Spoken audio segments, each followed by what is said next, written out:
video is tira tayo sa Red Doors, Manila, dito sa Quiapo. Ang check-in natin doon is 2 to 3 ng hapon. And ngayon ay 2:20 na ng tanghali. Nakaabot naman tayo. So tara, samahan niyo ako. Okay guys, kakaba lang natin ng jeep. Ngayon, muna tayo sa Red Doors, Manila na. From here, 6 minutes walk siya. So I think doon yung daan. So tara.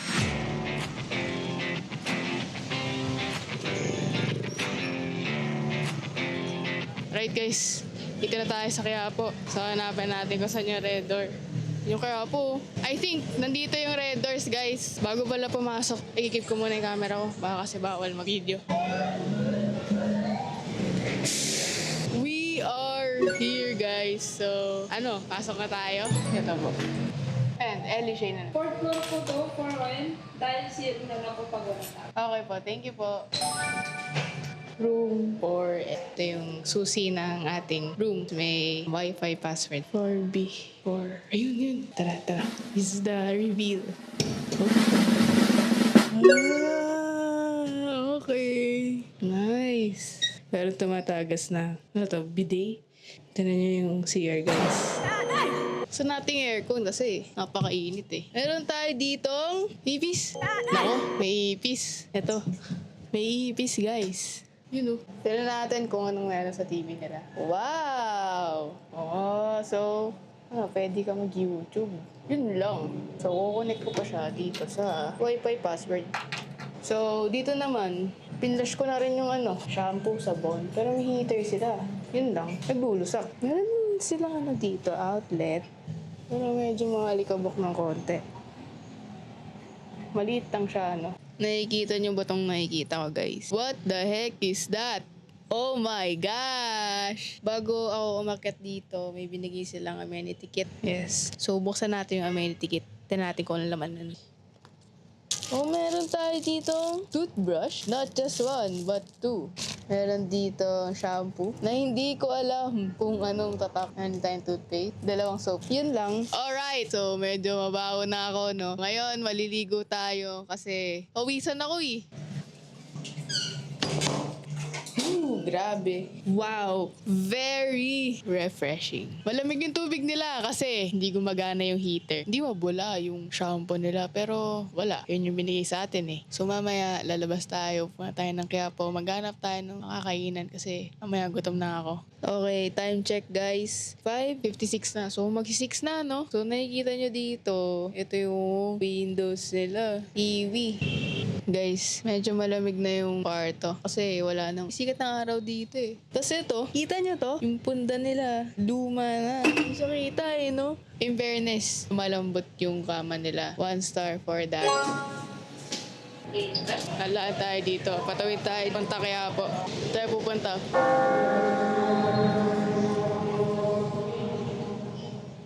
Grabe, sobrang daming tao dito sa Quiapo. Nakaka-overstimulate. Nagwawala na yung mga bulate sa tiyan ko. Ang sabi nila, alright guys, kain tayo. Wapa! Kakatapos ko lang kumain. Grabe, ganito pala sa Quiapo.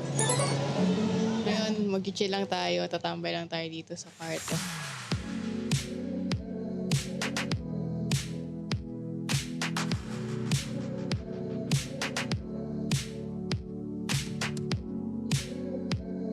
Labas ako. Bibili ako ng big sa 7-Eleven. Tatawid pa tayo. Tapos na akong gawa ng mga gawain ko. 12:45 na ng gabi. Nangantok na ako. Kaya, see you guys tomorrow. Ang checkout ko bukas is before 12. Yun na guys. Good night. Bobby Vlog.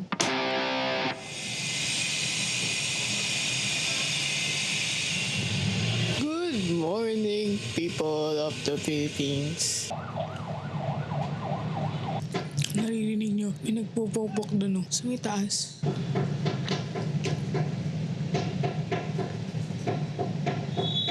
Overall, magandang lokasyon na to para sa mga panandaliang stay dito sa Manila. Dahil accessible dito ang pagkain, transportasyon, at mga must-visit places dito sa Manila. Alright. Ang Good Hotel 101 ay hindi ganun kaganda at hindi rin ganun kapangit. Saktuhan lang. Pero kung pag-uusapan natin dito ang price per night nila, ang masasabi ko lang ay talo ka rito. Wow! What's up guys? Ellie Ventures here. So tayo mag-check out dito sa Good 101 Hotel under ng Red Doors, Manila. Overall, kung i-rate ko to, I will give this a sulit 2 stars kasi for the price of 800 pesos, I think di siya worth it para pag-stayan mo ng isang araw. Sobrang liit ng kwarto. Hindi ganun ka-functioning yung mga faucet, may langaw, tapos yung basuran, walang cover, baho ng CR. Yung shampoo nila, di mabula. Sa banyo nila, I will give this a 2.5 solid stars na lang. Parang gamit pa yung CR talaga. Yun lang guys. So for the next vlog, maghahanap pa tayo ng Airbnb dito around sa Metro Manila. So stay tuned guys. Bye-bye vlog!